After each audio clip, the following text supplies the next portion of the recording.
Ladies and gentlemen, boys and girls, we're back for another version. This one, a pre-Thanksgiving mock draft coming up on the Draft Dodgers after this.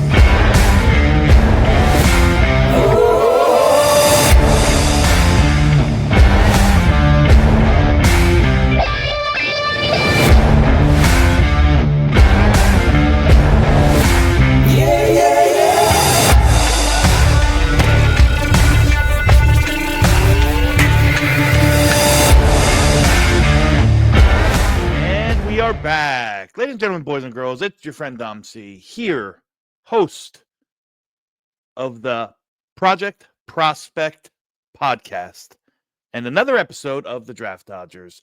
My favorite time of the year, folks. You know this. The college football season is coming to an end. They're announcing who the finalists are for all these awards. My NFL football team's already out of the picture, so it gives me all that much more opportunity to focus in on the NFL draft, which is one of my favorite things in the world. So here we are again, episode 2 with another mock draft. But before we get into that, let's get the house cleaning out of the way. If you haven't done so, please like, subscribe, hit the bell for notifications, leave a comment, share the video if you like. It helps YouTube algorithm out a whole bunch and gets this content out to more of the masses. So another mock draft as we get further into draft season. I mean, it's less than 75 days until maybe give or take about 75 days until the Senior Bowl. So another mock draft. I'm going to do this one not solo this time. I'm going to bring in a friend, one of my favorites, one of my cohorts, one of my compadres when it comes to all things draft related from JetNation, Glenn Naughton. Glenn, how are you, buddy? You're doing really good, Dom. As you said, the draft fast approaching. It'll be here before we know it. There will be times it feels like it's taking an eternity, but it's about the week before Halloween is the right time for Jets fans to start settling in on the draft. Unfortunately, right? Unfortunately. Yep, unfortunately. Become a tradition, though. Yeah, it is. It is. And so, last year, and for me, last year in particular, Glenn and I had a chance to spend some time together down at Senior Bowl. I know Glenn won't be making the trip over from England this time, but I know that there's only a handful of people that I'm comfortable with, as tied into the draft and the process and the prospects and the film watching as Glenn. So I can't wait to get into this, Glenn. I always enjoy having you on the show. Enjoy, chopping it up and talking prospects with you. Yeah, man. Look, I was actually thinking the other day. Been a while since I've been on. I thought, you know what, we got to get him on ours because we haven't had you on in a bit. So yeah. We've said on our show the last few weeks, it's really time to start talking prospects. And we've, even having said it, we've been really light, like just dipping our toe in the water, maybe mention one or two guys at the end of our show. Mm-hmm. But at some point in the near future, it's going to become a very heavy draft discussion. Yeah. So listen, happy to do it and happy to talk draft anywhere. That's why we made this channel, Project Prospect Draft Talk 24/7, 365. But I digress. Let's get into the mock draft. Listen, guys, here's the rules. 1 round, no trades. It's November. It's the morning of Thanksgiving for those of you who are watching this at a later date. So it can't be really predictive. We have no idea what's going on yet. So this is kind of like what would we do thing. And as the guest, I'm going to give Glenn the honors of leading us off. So why don't we do this? And let me present my screen here. Bada boom. Glenn, can you see everything? Let's see. I can. It's all right. It's small, but I'm good. I'll be able to see it. Well, you are up with the Jacksonville Jaguars, Glenn. So I'll let you take the reins. All right, so Jacksonville, this is a tough one. I actually a name we've been hearing a lot lately. If we're Jets fans, Rick Spielman, a big fan of their draft podcast. Absolutely love it. Listen regularly. And they did their own mock the other day, and I'm gonna copy what Rick did because listen, today's NFL, if you don't know where you are with your quarterback, and interesting note here, Dom, I don't know if you realize this. I didn't realize this till yesterday when I discussed it on another show. Even with the huge payday, according to overthecap.com, Trevor Lawrence can be traded with a $30 million cap hit, which isn't the end of the world in today's NFL. Like releasing him would be like 130 million. That obviously wouldn't happen. He's not been that bad. But I'm expecting a change of a new regime in Jacksonville, and I'm expecting that new regime to want to start over at quarterback, maybe see what they can get for Lawrence in a trade. And today's NFL, like the best quarterback always goes to the top. So now is it a matter of, is it Cam Ward or Shedeur Sanders? I'm going to go with the guy who I've been sort of pulling for the last couple of years, and Cam Ward. I think Shedeur is a guy. His father, and I've mentioned this on my show. It's the reason I don't think he has any chance to be a Jet. That his father, Coach Prime, has said publicly, I am going to call teams that don't know how to develop quarterbacks and tell them not to draft him. The Jets will probably be on the top of his list, and he'll probably call them several times just to be safe. Yeah. So I think he's out of the equation for some teams. I think Jacksonville will be on that list as well, given what they've done. Could change. I mean, if they hire Coach Prime, that changes things. But there will be changes there. I think they'll want a quarterback. Cam Ward's a guy, he's sort of burst onto the scene now for a lot of folks, but I started watching him a couple years ago at Washington State because I was a big Dan Henley fan and watched every Washington State game that year. And after a couple games, I'm like, I got to watch this quarterback too. He can make all the throws. He runs well. The poise. I thought he was, I noted that. I looked at some of my old notes on him where said he stays calm under pressure. Feels like he's even dialed that up a little bit. Like the way he's able to just calmly go through his progressions while he's under pressure, while he's on the run. So impressive. And I think a lot of people are on board. I've seen some national pundits say that while Shedeur is getting a lot more of the hype, that a lot of teams have Cam Ward on their board as QB1. Yeah, listen, I think it's going to be more of a 50-50 split. First off, let me say, and I understand, I like the rationale and I appreciate it, but that's the first time that I've seen Jacksonville go quarterback, man. Imagine paying Trevor out. Now, you're right in terms of the contract. Like, they have that option that doesn't have to factor in if they trade him. The team that would acquire him would have to make a decision on that option or be saddled with that option. So, very creative way to give themselves an out. But it's the first time I've seen a quarterback to Jacksonville, and I guess I don't hate it. I mean, if you're going to strip it down and reboot, why not do it from the studs, especially with a team like Jacksonville who's struggling. Let's just say it at that. But yeah, in the Cam Ward Shedeur contest, I think it's going to be 50-50, man, because I think it's one guy that's high floor, one guy that's higher. One guy has a higher floor, one guy has a higher ceiling, Right. I happen to like both quarterbacks. They're the only two quarterbacks that I have a first round grade on in this class. Yeah. They're close.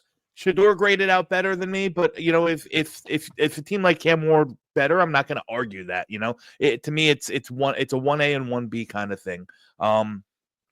It leads me to the Giants here, and it makes my pick easy. First off, from what I understand and from the ear that I have to the street, this weekend against Oklahoma State is going to be the 5th time that the Giants brass has been to a Colorado game. So it tells you one thing.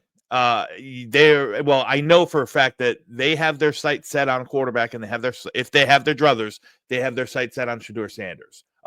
There's obviously other people that you could be scouting from the Colorado Oklahoma State game, but let's call it what it is. I mean, they just released their franchise quarterback, who they thought was their franchise quarterback. They're not going into next year with Drew Lock and Tony and Tommy Cutlett. So there's going to be a new quarterback in town. You're picking this high. You only get that bite of the apple once in a while. I'm going to go ahead and take Shedeur Sanders.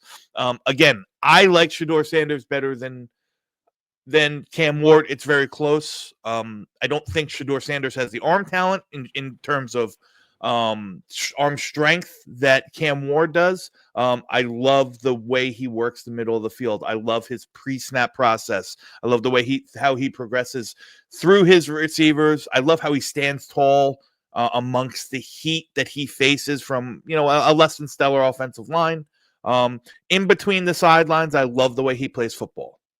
Outside of it, you carry some baggage, and that baggage happens to be your old man. So, do with that what you will. I know the Giants are very interested, or from what I hear, are very interested in the football player and Shedeur Sanders himself. So he's going to be my pick, and I turn it over to you, my friend, for Las Vegas Raiders. I almost said Oakland. All right. Quick question though. This hadn't dawned on me till just now, Dom.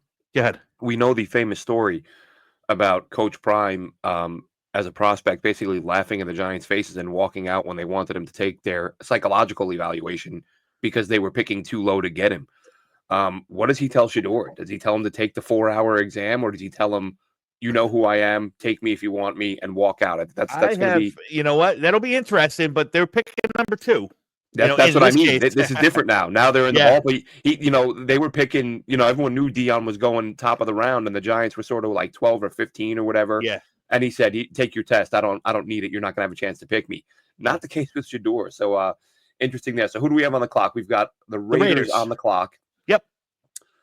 Let's see.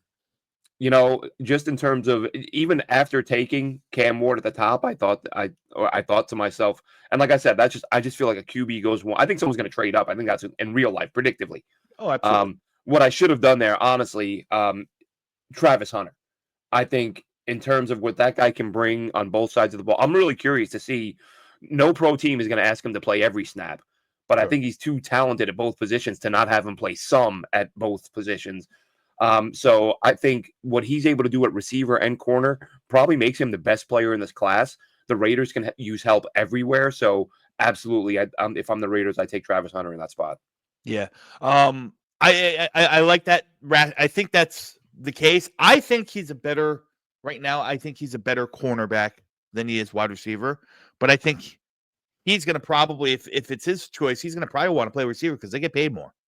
They And do. from an NFL perspective, I think it's easier to have him as a full-time corner and work him in as a slot receiver in some packages because that's what he's going to be. He's not going to That be, that's the way I envision it. he's not going to be an X or anything like that. It's easier to do that than to have him as a full-time receiver and try to work him in some packages on the defense. That doesn't really make sense to me. So, Yeah, you can have a chunk of plays for him as a receiver and have him be your full-time corner.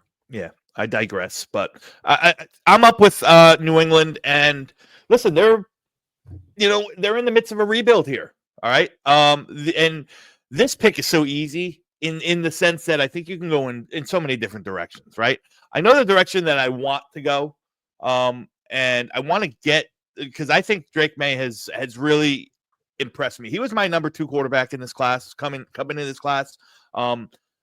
I think he's really just scratching the surface.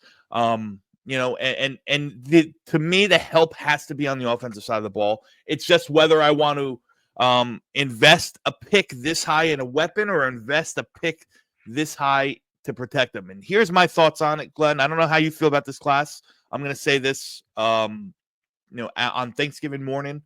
I think that this is probably top to bottom one of the weakest offensive line classes that I've ever scouted. I don't really, when I have a list of offensive tackles, and for the majority of them, I'm saying, well, I don't know if he's going to play tackle or guard the next level. Like there's, like to me that smells bad. And the only thing that's worse is that this wide receiver class. There's a couple guys I like at the top, and then there's guys I'm comfortable with in those mid rounds. But just the overall talent of these 2 positions in offensive line and wide receiver to me is not the greatest. However, I think the biggest need for them is the offensive line. So again, this is what would I do? This is, or what would we do? This is not predictive in what they're gonna do. I'm gonna protect Drake May, and I'm gonna protect him with the guy that I think is the best tackle in the class, and that's Kelvin Banks. I don't know if you can necessarily assure that he's going to stay as a tackle. What I will say is I think there's a better chance that he stays at tackle over the likes of Will Campbell. Will Campbell's a good player, and Will Campbell's he's worth if he's your best offensive lineman and you want to take him here for the Patriots. If you were picking in the spot, I'd have no problem with that. Again, I think Will Campbell's going to be off of a lot of NFL boards as a tackle. I think he's going to automatically move inside. I think Kelvin Banks gives you the option to work him out at tackle, similar to what they did with Michael Onwenu, is they work him out, and if it, and they'll be able to adjust and figure out where his best position is. But for now, I think you bookend it with Michael Onwenu, Kelvin Banks, and you move on. The size, the length, he's got some technique stuff to clean up, has had some rough games, but again, you put him in an NFL weight room with an NFL coach, getting him, prepared and cleaning up some of his technical issues. I think the upside is very high to stick at tackle for Kelvin Banks. That'll leave you up with Carolina. Yeah, so with Carolina, I think they have to be really happy with what they've seen from Bryce Young in recent weeks. A lot of people wrote him up, and I'm always I rip my hair out every time I hear people say, well, you got this young quarterback. If you bench him, you can't go back to him. And I'm always like, why? Like, can a team not sit down and say, you know what? We put too much on this kid's plate. Let's have him sit for a while, develop a little more, and then bring him back. Like, that's a completely logical train of thought to me. People treat bringing your quarterback back in like you're going to ask him to play tackle or throw left-handed. Like, you can give him some time, and really, in a very short amount of time, he's shown a dramatic, improvement. He's doing a lot of things better than he was earlier in the year. So I'm getting him a target, and I'm going for Teteroa McMillan out of Arizona, my favorite receiver in the class. We've talked about this, Dom. I love Luther Burden, too. I would be over the moon with either one of those guys on the Jets. Mm-hmm. I just think T-Mac, what puts him over the top for me, might have the greatest catch radius I've ever seen of anybody. The fact that guy is 6'4", 6'5", and routinely, regularly makes these leaping one-handed grabs where he's fully extended. He's got to be getting 9.5 feet, 10 feet of coverage off the ground and doing this regularly. It's not like, the odd highlight reel that he did that once. There's film of him working on it in practice. He's got huge hands. He doesn't run like Burden after the catch, but he runs a lot better than most guys his size after the catch. So he's my wide receiver one. And if I have a young quarterback who needs some help, that's who I'm going for. So I'm going with T-Mac out of Arizona. Yeah, and listen, I get that pick, and he was in discussion. Like, I almost took him at 4. Like, go to that thing. Do you want to get Drake May a nice, a target like a big reliable one like Teteroa McMillan, or do you want to secure the line? I get this pick. The question I have, and I'll let you answer it real quick since you made the pick. How do you line him up? Because now you have, the 6'5" T-Mac, the 6'4", Xavier Leggett. Is one of them playing the X and one of them playing, neither of them are really move wide receivers. One of them going to be in the slot more or less. I mean, how do you line that up? You're the GM of you made that pick. You're the GM. How you setting that up? How you setting up that offense? Well, where I'm going to use him a lot, where, again, traditionally he doesn't have that size, but I think he can be a big slot. And I saw him do it a lot in Arizona. Even if you put him there 30% of the time, 35% of the time, that's enough to create mismatches and give him the opportunity to make plays. It gives you two big-bodied guys on the outside. But I think that combo could be absolutely phenomenal with Leggett and McMillan, wherever you line them up. But I ever since really with Chan Gailey, the year that Decker and Marshall had, and the number of times we saw them especially Decker, making plays out of the slot, I became a really big fan of like a 6'3", 6'4" guy having a nickel or a linebacker trying to cover him. And that's a great way to create those mismatches. So that's what I'm doing with him. And I'm gonna, he's gonna see plenty of targets in my eyes. Yeah, no, it makes sense. I get that, and I love the pick. I love the player. Like I said, again, it's one of those things for me, like Cam Ward and Shedeur Sanders. Like, my eye always seems to go towards those yak receivers first, and not to say T-Mac can't do the yak, but Luther Burden is a guy that I really like. But and I'm the same way, and I've noticed that about myself in recent years. I look at my top receivers, and they're always small guys. Always, Jordan Addison, loved him. Josh Downs, loved him. Yeah. A lot of time, and people say to me like, "Oh, you always want these slot guys." I'm like, I want guys who can make plays after they catch the football. Plays after the catch, yeah. But T-Mac he's different. He's a unicorn. Yeah, exactly. He is a unicorn. And leaves me up with Tennessee. Listen, again, another spot I think T-Mac would have fell and fit in very nicely. So the draft prognosticators, a lot of people are using this spot to kind of plug in another offensive lineman. Listen, here's my take on this. Again, this is what we would do. I don't know if you're spending a third top 12 pick in a row, like a third top 12 pick in a row on the offensive line. At some point, you have to spend those high value picks at other positions, right? Tennessee is in a rough spot. Will Levis has looked better. I think they could be in the quarterback market. I don't know if you reach for quarterback 3 here if you're them, because there's no guarantee that whoever you're plucking here is going to be any better off than Will Levis. I mean, Will Levis was, he was picked in the 40s. It was a high pick, just not a first round pick. Starting to develop. I think if the top 2 guys are off the board, I think you could probably wait on and not force a quarterback here. Again, offensive line I talked to you about. They need a right tackle. Nicholas Petit-Frere and Jalen Duncan aren't cutting it. But I don't know if you could justify spending a third top 12 pick in a row on the offensive line. So I'm going to pivot to the backside of I'm going to pivot to the defense. And really I'm going to I'm going to cover 2 spots, 2 things with with 1 pick here. I'm going to take what I think is the best available player on the board at a position of need for Tennessee. And that's going to be Will Johnson, the defensive back from Michigan. He's my number 2 player in the class right now. Again, it's early. I have him. I got him right behind Travis Hunter.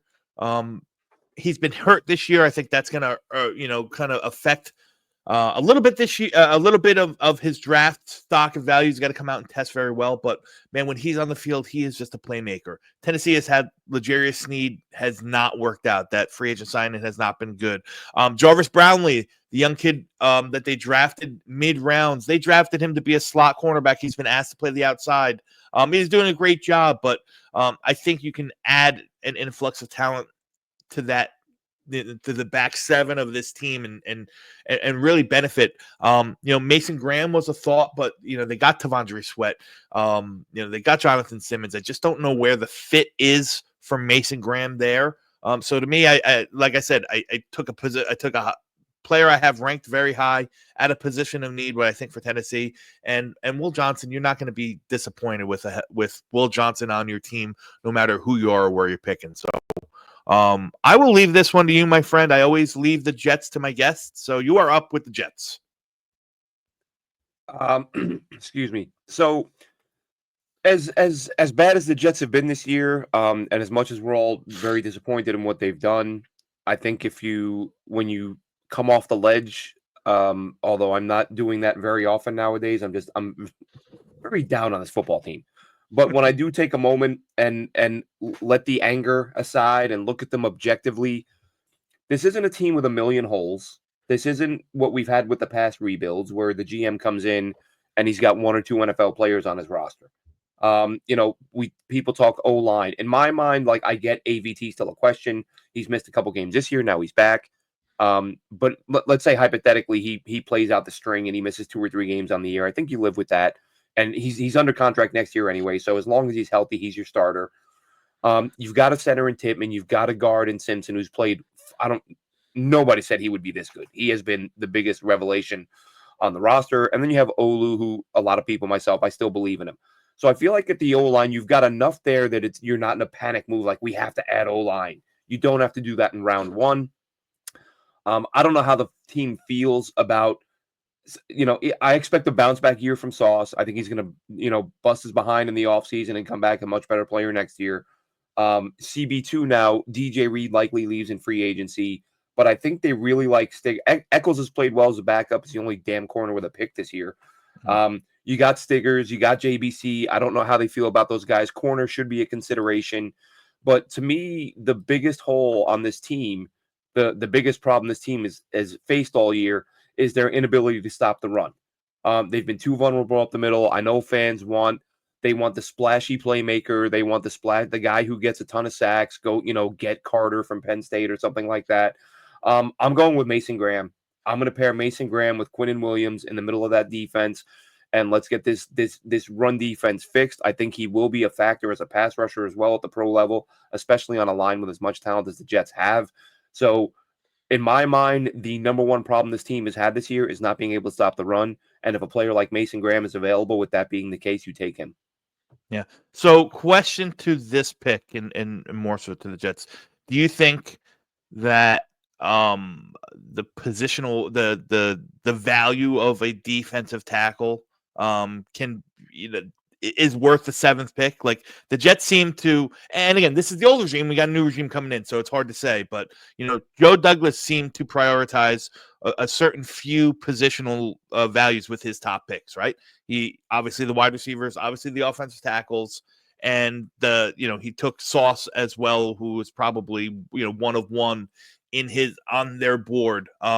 They seem to not prioritize some of the other positions, defensive tackle being one of them. So, do you think Mason Graham, and this is an opinion of I'm asking you of the player himself, do you think he's a top 10 worthy player, like a guy that's going to kind of be that anomaly in regards to teams that hold positional value at a premium, and defense tackle is just not positional value for the most part. I do. I do think he's that good. I mean, I loved what I saw from him on film. And then, the aforementioned Rick Spielman. I think I was sold on that when Spielman was talking about he was either going to or from, whether it was a Senior Bowl or somewhere. And NFL, even though he's not a GM anymore, these guys run in small circles. They're all going to the same places to look at players. And he said he ran into a group of scouts that were talking about Graham, and they were just laughing to themselves about how unblockable he was and what a force he was going to be, and the combination of the skills that he had that weren't like there aren't many guys in the league that can do the things that he does. And so this was a guy that I was already high on, and then I went back and watched a couple more games, and I'm like, yeah, this guy's my top interior D lineman. I think he's going to be able to, and this is before we knew how bad the Jets' run game was going to be. But I thought this guy, wherever he goes, he's going to solidify their defensive front. And as it turns out, the Jets are that team that needs him. So as someone who loved what I saw from him on film and then heard what scouts are saying about him, sort of offline, I feel comfortable taking him in that spot. Yeah. No, listen, I would too. If the board had fallen just like that, I would too. Mason Graham. And what I like about Mason Graham is he's got versatility. So That's it doesn't matter. Yeah. He doesn't have to play. He doesn't have to play 3 tech or 1 tech in a 4-man front. You can have an odd front, and he can play the 5. He can play defensive end in an odd man front. He can play the nose tackle if one. I don't know if I'd necessarily place him at the nose tackle, in an odd man front, but again, he's got versatility. You'd like to see a little bit more effort. I'd like to see a little bit more effort. I think he takes plays off, but that just might be a growing up kind of thing. Talented nonetheless. And that leaves me up with Cleveland, man. This to me is always the hardest pick because I think there's so much that goes into it. Like what is going on with Deshaun Watson? What's going on with the coaching staff? They have, the kid, the linebacker, Owusu-Koramoah, how important he is to that defense and how long of a recovery is he from his, major injury. What's going on in the offensive line? What's going on in the defensive line? The wide receivers there, you can go in so many different directions here. I'm tempted, I'm tempted to take, I'm just going to do it. I'm tempted to take a quarterback. I'm not going to do that though. Nah. I'm not going to take a quarterback. Because I think that they're going to start Deshaun Watson. I don't think that contract you move off of. If you want to bring in some competition for him, you'll be able to get somebody in the second or third round. But it does again to me. It starts up front. Jedrick Wills is a free agent. You spent money on not money. Joe Batonio, I believe, is in his walk year. You got DeJuan Jones, who moved over to the left side before suffering a knee injury and now is out for the year. He's best suited for right tackle. So give me somebody on the left side. And to me, I know I talked about him before, but for me, this is a perfect landing spot for Will Campbell because it doesn't matter. You need a left guard and a left tackle. So you can put him out there and you can let him figure it out. You need to replace both of them. So let's go and get maybe the best guard in this class and possibly the best tackle if you feel comfortable with his measurements, leaving him out there. So again, this may be a quarterback spot. depending on what happens with Deshaun Watson and his recovery from his Achilles injury, I don't know. But I just see the value to me is so much better to secure somebody who's going to block for whatever quarterback you have back there. And that leaves you up with the Saints, Glenn. All right. So the Saints obviously have some issues. They've got some holes. Who knows what the future holds for them at quarterback? Derek Carr has been injured a couple times since they got there. Mm-hmm. His play has been inconsistent. He's had moments where he looks phenomenal, and then he has moments where he looks lost. So, I mean, I do think you could do a lot worse than Carr at quarterback. But in this spot, going more, not so much need, but I think any team could use this player. I'm just going with this guy because if I'm the Saints, I'm thrilled that he's still on the board. I'm going with Penn State edge Abdul Carter. I think this is a guy. I became a huge fan of his game a couple of years ago when they had him, playing exclusively linebacker, sideline to sideline guy, great motor, big hitter. And then they move him to edge this year, but I still see him playing off ball quite a bit. So his versatility, athleticism, the value he brings as an edge guy, plus the fact that you can drop him back and he can play at a very high level there too. I think he can be a game-changing defensive player. And like I said, if he's on the board at this point and I'm the Saints, I run that card up there. Yeah. Makes sense. And realistically, he's probably not on the board by 9 come April. I think he's because people are not now, but people are really seeing his play improve as a pass rusher. Like Glenn said, he hasn't been doing it that long. And just the athleticism that you see in film, you see that bend, you see that get off, you see that twitchiness. And now he's learning how to put it all together. I don't think he's a finished product. I will say that. I don't think he's finished product. I think he's very vulnerable versus the run. When he's up front on the line, I think he probably could use a couple pounds or get a little stronger to really function as a true 3-down threat at defensive end. But who knows what kind of system or defense the Saints are going to run. But you put him as kind of that roving, rush linebacker, similar to the Micah Parsons. I know that's lazy, a lazy comparison. But you can't help it though, because that was my thought. Same thing. I'm like, Micah Parsons. He's going to be a guy who doesn't have a ton of production in college in terms of sacks, but if you put him in the right system in the pros, he can be a game wrecker. Yeah, he's just going to move all over, and he's going to be one of those things. So, I love that pick. I probably would have taken him here next for Cincinnati, but I digress. I can't. So, Cincinnati's got some, sneaky. Their record's probably worse than we all thought it would be, but they got some sneaky needs, man. I don't think 1-53. I don't think this roster is very good, if I'm being honest. I think that, T. Higgins is a goner. I think they're going to have to replace him. I think the defense has been, they need 1 or 2 more pass rushers. I think they need 1 to 2 more interior guys. They need help on the backside of the defense. This is the spot. I'm not going to take him here, but I think this is the spot where you could see Ashton Genty go. And bring in that's what I was thinking. Yeah, bring in your true workhorse running back. However, like I said, I think some of the needs on the opposite side of the ball kind of supersede that. I'm going to go ahead and I'm going to take Nick Scorton from good player from Texas A&M. Listen, the guy's produced everywhere he's been. Transferred over from Purdue, was a stud there. Transferred here. He's big. I think he's your true, 3-down typical defensive end, especially if they're going to stay in the same formation. What's happened with Trey Hendrickson? Are they bringing him back? Are they going to re-sign him? Joe Asai, who they drafted, in the 3rd round a few years ago, has never really developed to be that every down defensive end. To me, I think Nick Scorton is a guy who is sturdy and he can, physically handle the rigmarole of the NFL. Be able to enforce his will, set the edge against the run, and has enough of a pass rush bag and pressure, numbers to affect the pass as well.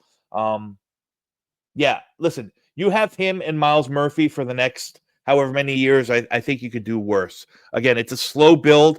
I was tempted to take Genty here. I was tempted to look wide receiver and replace T. Higgins, but that guy for me isn't here right now. So I digress and I leave it to you. Nick Scorton's a pick for the Bengals, and you're up on the clock with America's team. Yeah, so I mean, speaking of teams that are a lot worse than anyone thought they would be, the Cowboys have been a wreck. I mean, this might be the easiest pick of the round. You got to take Gianti here. The guy is clearly the best running back in the country. Dallas does not have one of those. It's honestly, it was to me as a non-Cowboys fan, guy who has no skin in that game. It doesn't give a damn whether they're great, whether they're terrible. When you looked at their running back depth chart at the start of the season, it was shocking. It was almost like if you just looked at running back, you would think, oh, they're tanking this year. Yeah. But this was a win now all in team that went with the worst running back depth chart in the NFL. So I think Gianti to the Cowboys is in my mind, the easiest pick of this draft. Yeah, I mean it's the best fit. I will say that. It said if you tie up everything, not only team needs, but just like even like the owner, like Jerry Jones, always wanted to kind of put a little splash and whatnot into his team. Like, is there a shinier, prettier toy in college football than Ashton Genty? And that's no disrespect to him because he's been phenomenal. He's phenomenal, unbelievable. Yeah. But I hope he's at the Senior Bowl because I mean they've played some good teams, but Mountain West, some of the teams are playing just that. I was watching him the other day, and like he's making these great runs. He's doing his job, but some of the tackling, you're like, is that going to hold up against better players? But again, I'm not trying to knock what he's doing. I'm just, as with any player, you're going to have some questions, and I'm not even saying he won't be great. Like I said, I just took him where I took him, but I wish he played at a bigger program. Yeah, you're right. I get that. And listen, I will be head over heels if he's at Senior Bowl for sure. It'll be interesting. He deserves all the flowers that he's getting right now. Oh God, yeah. The guy is good.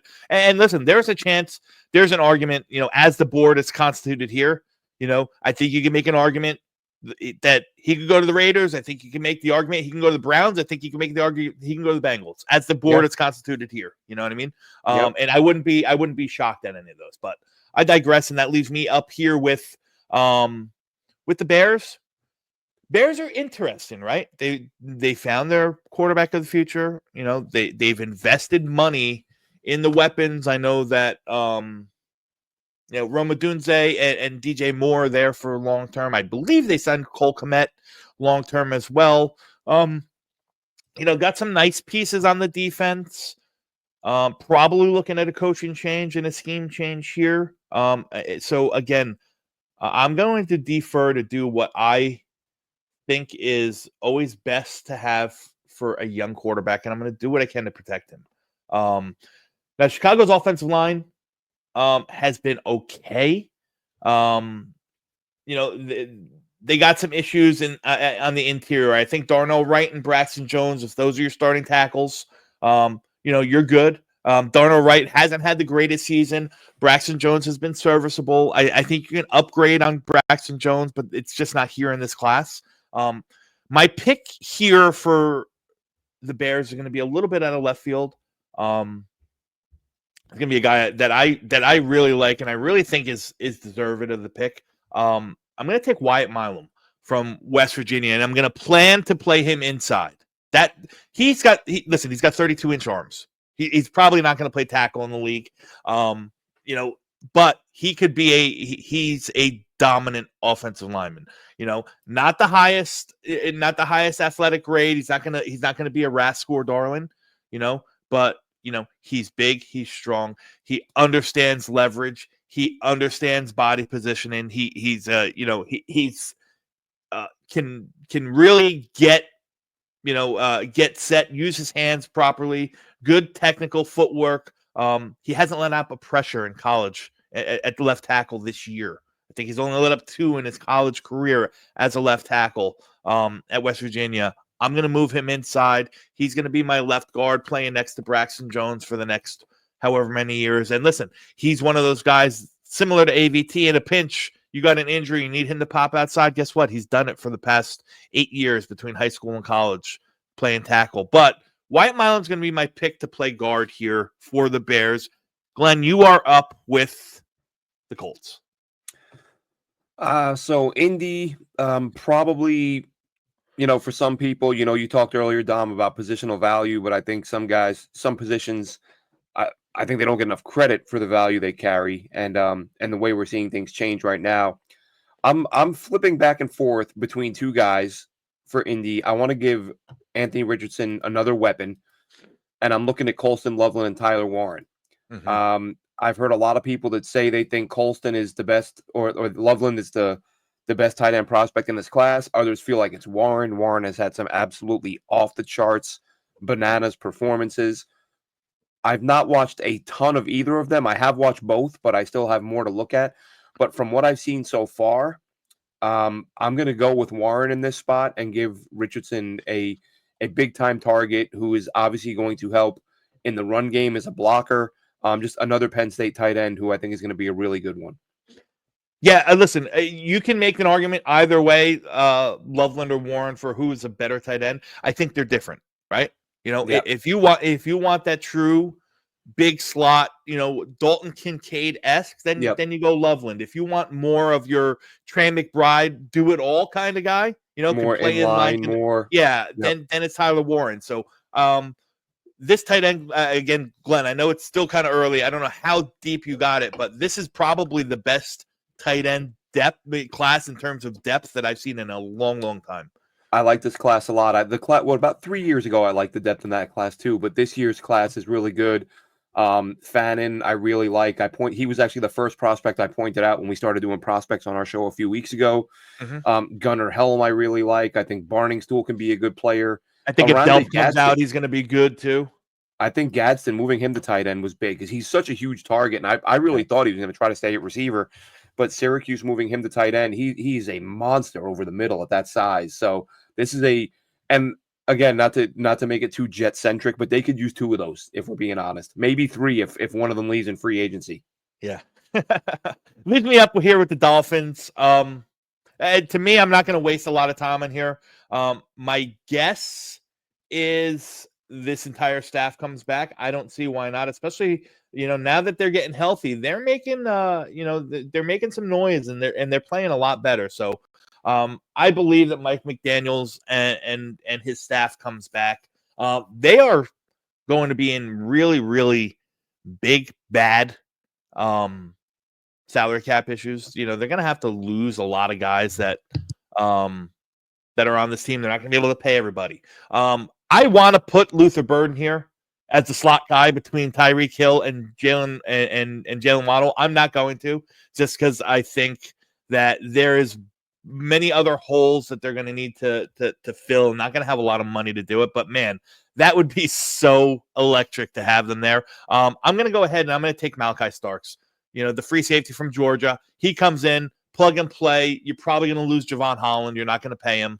To me, it's almost a seamless fit, and that's no disrespect to Javon Holland. I think he's very good, but in terms of skill set and skill set and size and whatnot, I think Malachi Starks is he could come in and step into that Javon Holland, 2 deep, center field type free safety spot who's can support the run as well. So Malachi Stark's going to be the pick for the Dolphins. He's your Javon Holland replacement. And here's an interesting one. I'd love to see what you're going to do with the Bucks. I've seen this pick go in so many different directions, but I want to see what Glenn Naughton does with it. Well, 2 things I'm taking into consideration here. One is Mike Williams' age and Chris Godwin's leg. We don't know if he's going to be the same. I mean, that's a devastating injury. You have no idea what you're going to get from him when he comes back. So to me, you have 2 enormous questions at wide receiver for next year, but yet you've got Luther Burden staring you in the face at this point in the draft, a guy who we said could have gone much earlier. So I'm going with Burden there. I love it. And you know what? I've seen defense mock to them so much, but you make a good point. Like Godwin's leg but I think he's also in his walk year. I think he's a free agent. I think he's That unrestricted too. anyway. He's not. I mean, he's not an old guy, but he's not a super young. He's not a guy you're going to give a 4 or 5 year deal. Yeah, he's 29, going on 30 with a bad knee injury. Yeah, I get it. And that leaves me up here with the Rams. This is a spot I think you can get interested in. All right. I'm not gonna do it, but I think this is a spot where you could see the third quarterback come off the board. I think you can find Matt Stafford's replacement here. I think Milroe would be great. I'm not going to take him here. I'm going to worry about this team as a whole right now, and they're just decimated up front. You got to just take the best offensive lineman that you can have here. So the question is I got two guys that I really, really like. I'm going to go with the guy that I have rated higher on the board. He might not be the better prospect if I'm being honest. But I'm going to go ahead and I'm going to take Ariante Arcery here from Minnesota. I love his. Listen, you look at that Sean McVay offense, and they want to run the ball, right? They everyone thinks they're pass happy, this and that. No, they're a run first team. People get that mistaken. They are a run first team. You put Ariante Arcery, and I don't care if he plays left tackle, right tackle. I think he'll probably settle in at right tackle. I'd love to hear your thoughts on that, Glenn. But even if you start him at right and you move him over to left or vice versa, I think you're getting somebody who has year after year after year at Minnesota has improved. He's solid. I love how he can affect the run game. But he's also not a schleb, and he's also not bad versus pass. You watched Penn State last week. Minnesota played Penn State last week, and he neutralized Abdul Carter, for the most part. I think Abdul Carter got one pressure, in 9 1v1 attempts versus Ariante Arcery on the left side. Now, I could have taken Josh Simmons here, and some people are going to have Josh Simmons as the higher rated prospect. But I don't know what's going on with that injury. I don't know, to me, if Arcery wasn't on the board, then I'd probably lean Josh Simmons. But for now, Ariante Arcery is going to be the pick. Love it. He's my favorite tackle in the class. I love him. Yeah. He's a brick wall out there. I haven't watched the Penn State game yet, but I was looking forward to that for that reason. I wanted to see him match up against Carter. Yeah. But I've got San Francisco now. You do. And as much as we this is probably impacted by the fact I saw that tweet or something yesterday that Trent Williams is getting around the locker room on one of those wheelie things, little scooter to keep weight off of that knee. He's been around for a million years. At some point you have to bring in somebody to replace him. So that's what I'm doing right here for the 49ers. I'm going to take a tackle. I'm going to go with the guy you just mentioned in Josh Simmons. I think that really it was between him and Cam Williams, and Simmons I think is a player that I like a little bit more. But I honestly, if I'm the Niners, I'd be happy with either guy. I think you have to start looking toward the future with Trent Williams, being older and being banged up. Yeah, no, I get that. You're absolutely right. Tackle is the spot. And it's crazy because I talked about it, how this class in particular was one of my least favorite tackle or offensive line classes that I've watched. And I think Simmons, who's the fourth tackle off the board here, is probably the only one that I think I can, stamp my flag in the ground to know that he's going to stay at tackle in the class. You know what I mean? That's the crazy part. Yeah, a wonky class, and that leaves me up with the Cardinals. I'm going to go ahead and kind of maybe go off the board a little bit, go off the cuff here. I don't think it's that crazy. There's a chance that, come combine and come pre-draft process, this guy jumps way up the board. But again, I'm looking at the defensive side of the ball. You get a defensive head coach. I think that's where some of their problems lie. That's where most of their problems lie. They haven't been able to stop the run. They got holes in the back, and they got holes all over the defense. The offense is cooking with gas right now. Could they use another offensive lineman? Yes. Could they use another weapon? Maybe an upgrade to Michael Wilson, maybe. But right now, I think what they have there is good. I'm going to look on the defensive side of the ball. And I'm going to go with a guy who I think is just going to play himself into This area, lower half of the first round, I'm going to take Walter Nolan, the defense tackle from Ole Miss. Again, I think it's just a guy who, he's worthy of a first round pick, to be in the discussion. And I think he's a guy that, during these all-star process, he's a guy that's going to win over a lot more. He's going to probably, he's going to test very good. I think I like what he can do both as a guy that moves the pocket, presses the pocket interior, and can, stand firm against the run. So you can go with a bunch of different interior guys. I know the kid from Michigan, the one tech is the popular pick. I could have taken Jalen Walker and kind of used him as that, that same, in that same mode as Abdul Carter, and just kind of let him, kind of be that, that star backer and play all over the place. But for me, I'm going to secure up front, and I'm going to take a guy that I really like in this class, Walter Nolan. Yeah, Nolan's a guy that I've looked at as, based on the mocks out there, he's definitely worth a pick there. And I've seen him go in round 2, and I think to myself, if I'm the Jets and I don't take a tackle in round 1, I'm looking at Nolan and I'm looking at Deion Walker. Yeah. If either of those guys are there. So yeah, good pick there. And I'm up with the Falcons. This one is, to me, again, some may disagree, but this is right up there with that the ease of selection with that Cowboys pick, and I'm going with James Pierce out of Tennessee. The Falcons have not been able to get to the quarterback. Hey, since John Abraham left, where have I heard that before? But yeah, the Falcons they keep throwing assets at that defensive front, trying to get to the quarterback, and it hasn't worked out for them. I think Pierce is the best option on the board for them to make that happen right now. Yeah, and that there's no denying that it's got to be edge rusher. Pierce is probably the best pure edge left in this class. I think some people argue Mikael Williams, but I think he's more of a project. And that leaves me up here with Seattle. I think they need to, I think they need to figure out on offense, what's going to be their focus. A, is Geno coming back? I don't know if he's coming back, right? B is, oh my God, why can't I think of his name? Glenn, help me out. He was the starter in Washington, now the backup in Seattle. Backup quarterback? Yeah. He was the starter in Washington last year. North Carolina kid. Your kid from Carolina. Exactly. I'm saying Drake May is popping into my head because you keep talking. He was one of my Sam Howell. Yeah. So I loved Sam Howell in college. I felt like he was Johnny Manziel with brains. Yeah, I completely went blank on that. So I don't know what's the deal with Geno. I don't know what his contract situation is. I don't know if he's coming back. I don't know if they believe that Sam Howell's the future.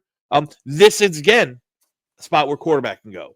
I think you need to replace Tyler Lockett, right? He's in a walk year. Is JSN a true number 2 receiver? Do you want to keep him in the slot? If you want to keep JSN in the slot, you're going to need somebody on the outside. So I think you can make some noise here for a guy like Isaiah Bond. I think the interior, the offensive line, I don't know if I'm, dead set on Oluwatimi as my starting center. I think he's still a little bit of a project, but there's worse starters out there than Oluwatimi. So not an area I want to go. The defense is getting old. I think this is a spot where you can probably take a guy like Jalen Walker and figure out his role as it comes. Do you want him to rush? Do you want him to play off ball? I think he can do a little bit of everything, even though I think his true situation is probably going to be that star backer, a la Micah Parsons, a la Abdul Carter, where he's up and he's roaming and he's used as kind of like that amoeba pass rusher that can do a little bit of everything. But again, being a linebacker, has enough skills to drop into zones, can do a little bit off ball as well. So Jalen Walker is going to be my pick here for the Seattle Seahawks, and that leaves you up with Washington. All right, so Washington, taking a look at what we've got on the board. I mean, they're giving up a lot of points this season. Mm-hmm. That secondary is struggling at times. Probably like to add a safety. I don't know if Nick Amenawari is worth a first-round selection. I've only watched one of his games. I've heard him talked about like he's Yeah. a first round prospect. Um, Yeah, I don't know if that. I mean, I think personally, I mean, he's right on that cusp. He's in that top 45, 50 range. I think Mhm. at worst. Yeah, I would look at him and I would look at the corners. Um, who's their second corner right now? I can't. Benjamin St. Just. Okay, I think where'd they go? Oh, here's the board. Um, I'm gonna bring in another Benjamin. I'm gonna bring in Benjamin Morrison from Notre Yes. Dame, who I really like as a cover guy. I think he's a guy who can be physical corner, doesn't back down and run support. I'm going off the top of my head. I watched Notre Dame a few days ago, and I'm sure I saw him, not afraid to get dirty and get in there and support the run. Which, again, is I always feel like that's an underrated aspect of a corner's game, but it's another thing some Jets fans are learning this year is that you've got to be able to do something as a tackler. So, but yeah, I think Washington, the fact they're giving up as many points as they are, and what he brings, I think at that spot, I think is a pretty good value pick. Yeah. Dealing with an injury, a hip injury that kind of cost him this year. I agree with you that if he's there, this is absolute value because a healthy Benjamin Morrison's probably a top 10 pick lock. Um, my and I love the fit here. I think you line up him and Mike Sandstrill, who's playing the slot over there in Washington, and Marshawn Lattimore, and now you got a unit. You got a real unit over there. So I love that pick. I love that fit for Washington. Question if he's going to go back. True Junior. Missed the majority of the season with that hip. He could go back, but I digress. He's a good ball. He's a good ball player. Leaves me up with Houston. Again, another team decimated up front, but with situationally, I don't know if I really like the offensive line that's here. I might just go ahead and stick on the defensive side of the ball. Again, this is no trades. To me, this is a perfect trade down scenario for someone that wants to trade up for a quarterback, get the 5th-year option. But that's not the case. So I'm going to go ahead and I'm going to plug in Kenneth Grant here. No brainer. Interior, an interior option, interior um, tackle that can play both 1 and 3, even though he's more of a run stuffing one tech guy that they have. He's an upgrade to Folu Fatukasi. Tim Settle's there, but he's only on a 1-year deal. So, you're gonna need some, oomph in the middle of that, Houston run defense. They got the edge rushers in Daniil Hunter. They got the edge rushers in Will Anderson. Now you need some beef in the middle. So this is a good landing spot for Kenneth Grant. I considered running back. I considered defensive back as well. Although the safeties, have been, and Kamari Lassiter, I'll tell you, kudos to that kid. I was wrong. I did not have a high grade on Kamari Lassiter. I thought he's played very well this year. So they might have a pair right there between Stingley and Lassiter. So I'm going to shore up the defensive line. And that leaves you with the Denver Broncos, my buddy. With Denver, the reason this is another easy one for me is because they are so bad at tight end. It's Colston Loveland all the way, running the card up there. Love Emeka Egbuka at this point in the draft, Yeah. but and almost went with him until I remembered their depth chart. Their guys have not been very productive, so I'm going with Loveland there to give my old young quarterback another weapon. Yeah, and that leaves me with, and I hear you, and you can't go wrong. I think it's either going to be Loveland, Abuka. I think it's going to be weapon to whoever's on the board, the best weapon there to help the young quarterback and Bo Nix keep developing. And leaves me with Baltimore. They just spent the 1st-round pick on a corner last year in Wiggins. Could they go dip back into that well? It's probably they probably could. They probably could use it. Here's the thing. I think Siobhan Ravel would be my next highest rated cornerback.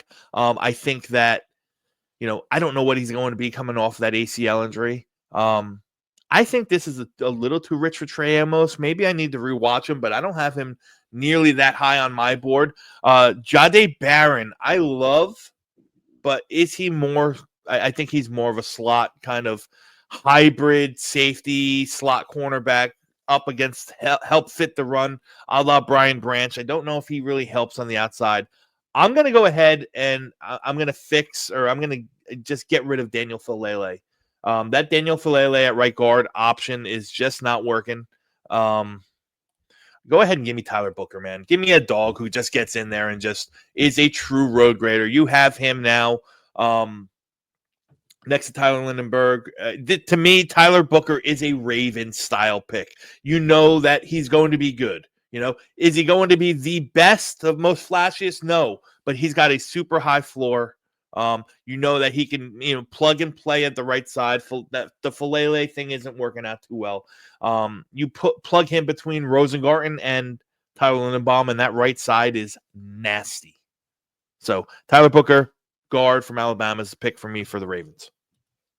All right. And let's see. There we go. All right, so you are up with the Chargers. The Chargers. Let's see who we've got. What a story they've been. Jim Harbaugh is doing a phenomenal job with them, like the receivers, or like what McConkey's done, since coming on and seeing some targets.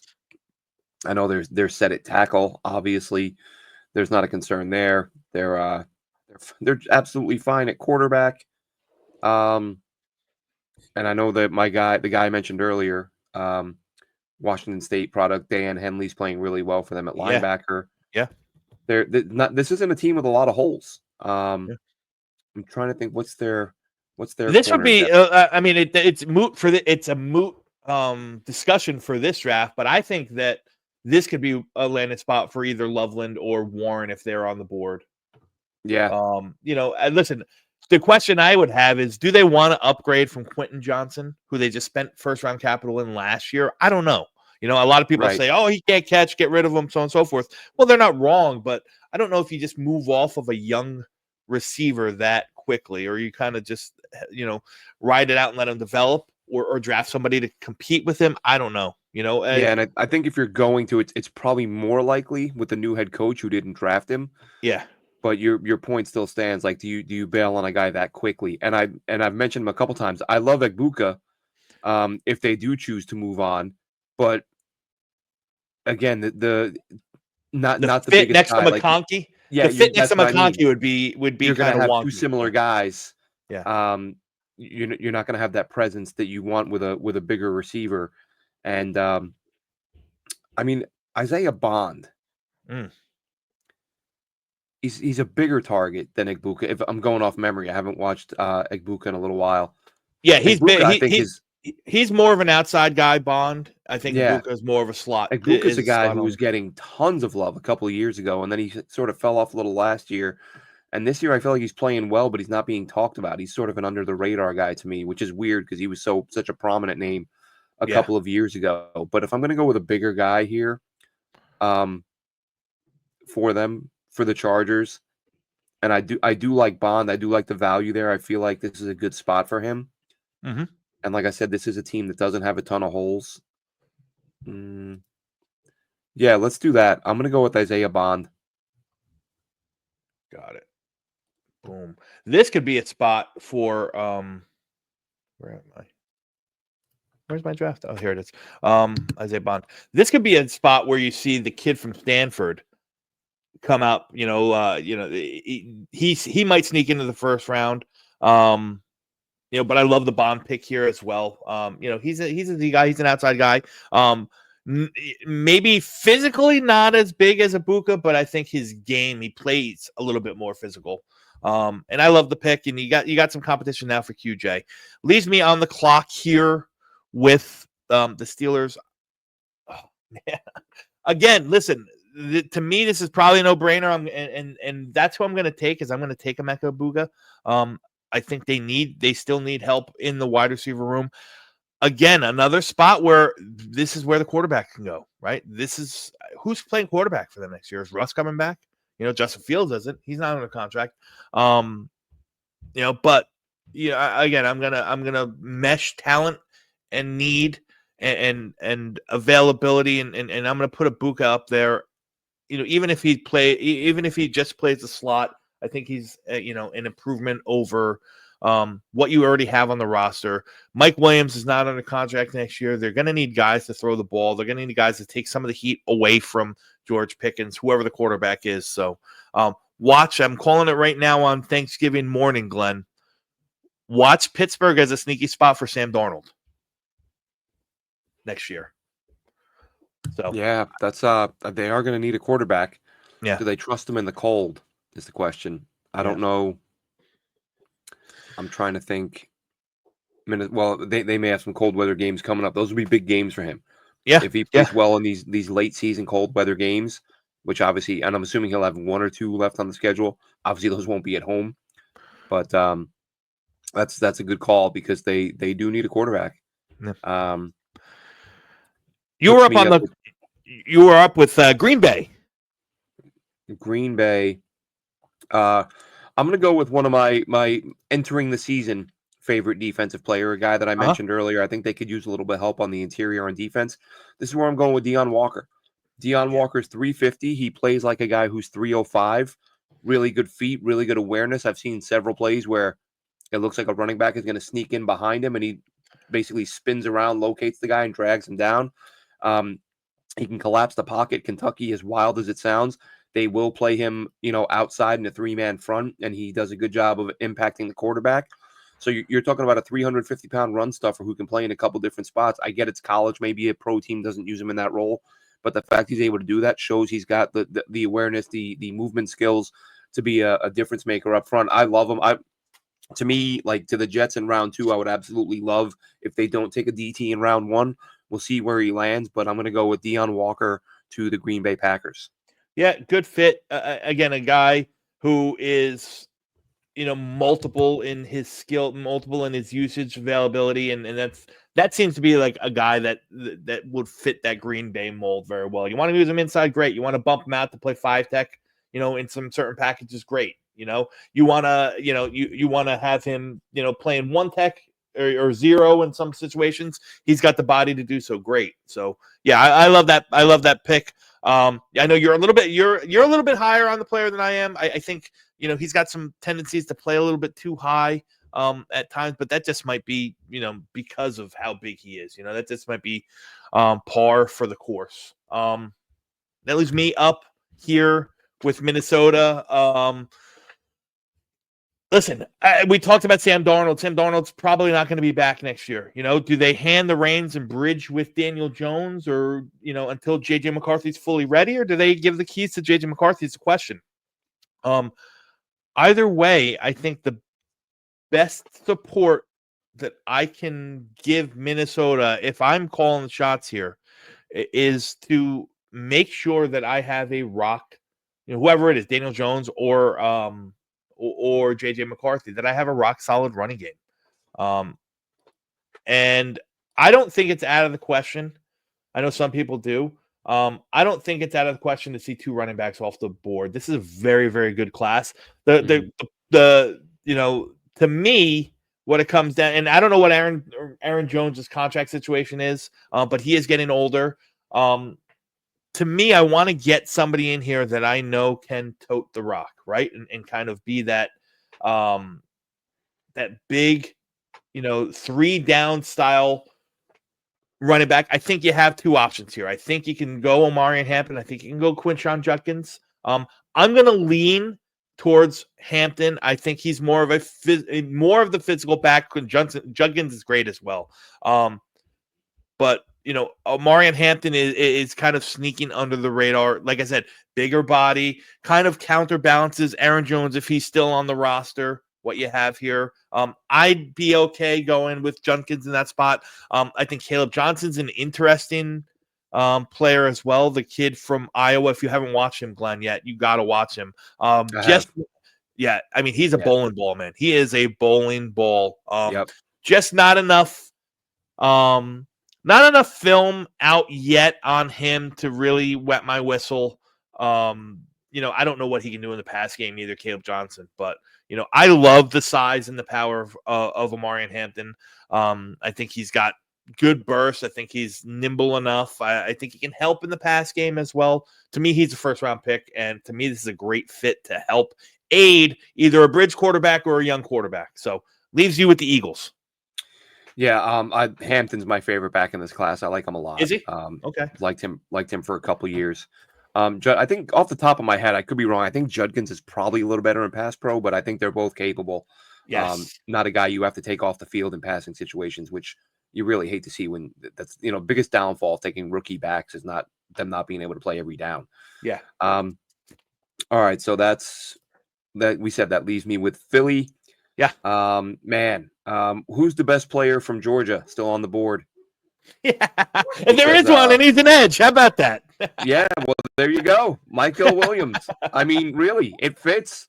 You say it as a joke, but it happens to be a really good player who they need. And we know how he's going to do. Michael Williams. I mean, you couldn't have scripted that better. And listen, he'll probably go off the board earlier than this. People either love him or hate him. I'm not sure where I fall yet exactly. Like, I think there's talent there. I'd like to see a lot more of it before I pass judgment. But the way this board fell, I mean, that's a perfect fit there, right? He can. Who knows if Bryce Huff is there for another year after they've put him on IR? He might just get dumped. Is he on IR already? I didn't know he got hurt. I saw that the other day. I could be mistaken, but I am about 99% sure I saw a tweet saying Bryce Huff was going to IR. Yeah. It leaves me on the board with the Bills. I think TJ Sanders could fit here. I think Tyleik Williams could fit here as well to play opposite of Ed Oliver. I like those guys a lot. Derek Harmon's another guy that I like a lot. But to me, I still think it's the defensive backfield that needs some attention, right? Are you confident in Taylor Rapp coming back for another year? Are you ready to, or do you think they're ready to turn the reins over? Because they did spend, I believe, a second round capital, if I'm not mistaken, on, oh my God, why can't I think of his name? Cole Bishop last year. So are you ready to turn hand it over to Cole Bishop? Strong safety. DeMar Hamlin's been a nice player this year. Do you think he's the future? Daquan Jones is back in. He's back. Jordan Phillips is back. I think that one tech is the way, or that defensive tackle is probably the best way. I don't know what they have in outside of Rasul Douglas, who's in his walk year as well. And to me, if I'm looking at that, and I'm looking at the talent on this board, it's got to be either the cornerback or it's got to be either one of those interior guys. This is where I'm going to go ahead and take Siobhan Ravel coming off the ACL injury. I think he's, if he's not injured, he's a top 10, top 15 talent. Probably your best, arguably next to maybe Will Johnson. Arguably the best press man coverage, defensive back or cornerback, outside cornerback in this class. He's 6'3". So, there's plenty of size. I got them, he had great movement skills at ECU. Hopefully they're there and they're not, limited with the knee injury. However, I think this is the time you can roll the dice on it. Again, I like a lot of these defensive interiors. I think there's going to be one or two of them there at the next round that they can still fill that need. I don't know if you're going to get a guy as talented as Ravel in the second round. So leaves you up with the Chiefs, my friend. So with the Chiefs, I had to go to the doctor the other day. I brought my wife to the doctor. She had an appointment, and she got a real bad cold. Brought her in for some antibiotics. And she wasn't happy because I spent her whole appointment talking to her doctor about college football because he is a big fan. and he is an Ohio State fan, and we were talking about some of their prospects, and this guy knows his stuff. We were bouncing around college to college, but when we talked about Ohio State, as I was walking out, we started talking about how they've got a guy on that team who on days looks like a top 5 pick, and on other days is invisible. I'm talking about JT Tuimoloau. He is a guy who I think you can move around a little bit. I think if you're the Kansas City Chiefs, you can, because you're the Chiefs and you're always going to be in it for the foreseeable future. You can draft guys that don't have to have that day one immediate impact and coach them up. So, and not to say he wouldn't play right away, but he wouldn't have his full impact right away. I think Tuimoloau does a lot for that defense. It gives them a guy who can do a lot of different things, and I think that with a guy like Spags, bringing that guy along, I think he will be a guy they look back at in years and say, how the hell was he still on the board in that spot? Yeah. You go him, you can go Sawyer, you can go Shamar Stewart. So, like, I think any of those guys you can make an argument with if Edge is the spot. But yeah, like all of those guys. Imagine being one of those guys and just falling into the best team in the league plus Spags, who's arguably, I'm going to say he's top 5 defense coordinators in this league. And what about our guy Princely Umanmielen? What do you think about him? I love Princely. I really love his. I think he's going to be one of those guys who's even better in the NFL than pros. I didn't like the way he reacted in the Florida game the other day. That's what I was talking about. Yeah, yeah. I think that's going to that's going to kind of affect him a little bit. Raise some flags. It's going to raise some flags. It's a shame to see. Like, imagine you're the Eagles considering him, and that's how he's responding to hostile fans. Yeah, I didn't even think about that. Exactly. You're absolutely right about that. It's a shame too, because like I said, I think he's a really good player. I like good get off. He's got a good pass rush bag, and he's solid enough. He's got the body to do it. Listen, he's not going to go undrafted, but no. He's definitely hurt his stock a little bit, I'd say, with all that nonsense. Yeah. So and it'll he can help himself out when he interviews if he has a good answer, and not that there's a good answer, but an acceptable answer, but we'll see. Leaves me up with Detroit, and man, if you look at Detroit, you're probably looking at a team who might be replacing its offense coordinator, might be replacing its defense coordinator, right? I mean, there's reality that could be. I would say there's a very good chance of that. Yeah. Not a lot of holes though. There's just not a lot of holes on the team. Their offensive line, outside of Penny Sewell, is kind of old. They got some young guys there waiting to take over. Like, I believe they drafted Christian Mahogany late last year. He's probably the replacement for either Zeitler or Glass now, whichever guard, whichever you want to play. So, he's there. They made a trade last year with our Jets where they got our 4th rounder in last year's draft and gave us their 3rd rounder this year so that they could take Giovanni Manu, the massive left tackle from Canada. So they have some depth there. Is he really the future? I don't know. I don't know who their backup center is. I'm just not familiar enough with Detroit's roster to tell you that. But I can tell you that both Decker, Glasgow, Frank Ragnow, they're all old, man. Kevin Zeitler, they're old. Older. How old is Ragnow? I feel like he came out in what, 2017, I believe. Is it that long ago? I feel like he was drafted 4 or 5 years ago. I think Decker and Glasgow were before him. Decker is older. And yeah. Either way, you're not wrong. They have some older guys on that roster. Yeah, they got some older guys on that offensive line. And I'm trying to think here where else they could use some help. They just traded. Didn't they just trade for Zadarius Smith? He's probably in his walk year. So could they use another edge rusher? Yes. Unless they're comfortable with going with Josh Pascal as their starter, moving forward. The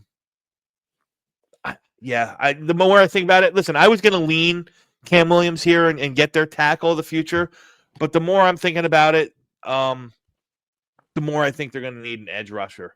So I'm going to go ahead Yeah, I'm gonna go ahead and take an edge rusher, and we're gonna finish this up with two Ohio State guys back to back. I'm gonna take Jack Sawyer.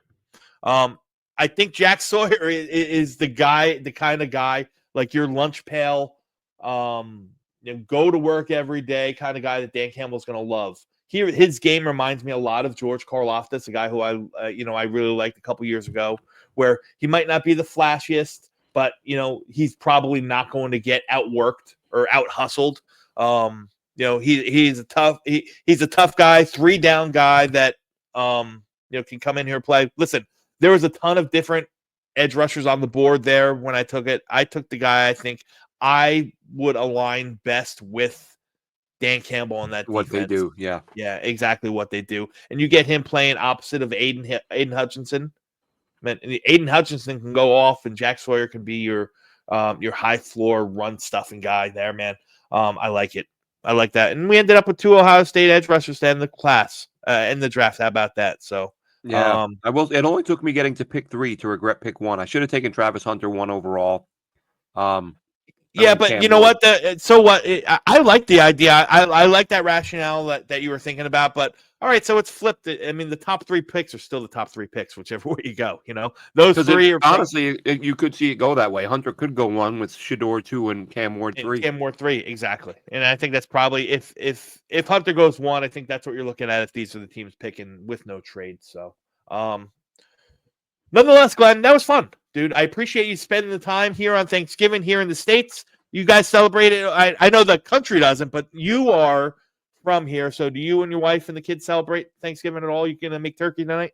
Yeah, I was just saying to Scott Mason last night, talking to him about it, that my wife's amazing. She's British, but a few years ago, 10 years ago now, she was like, tell me what Thanksgiving consists of and I'll make it.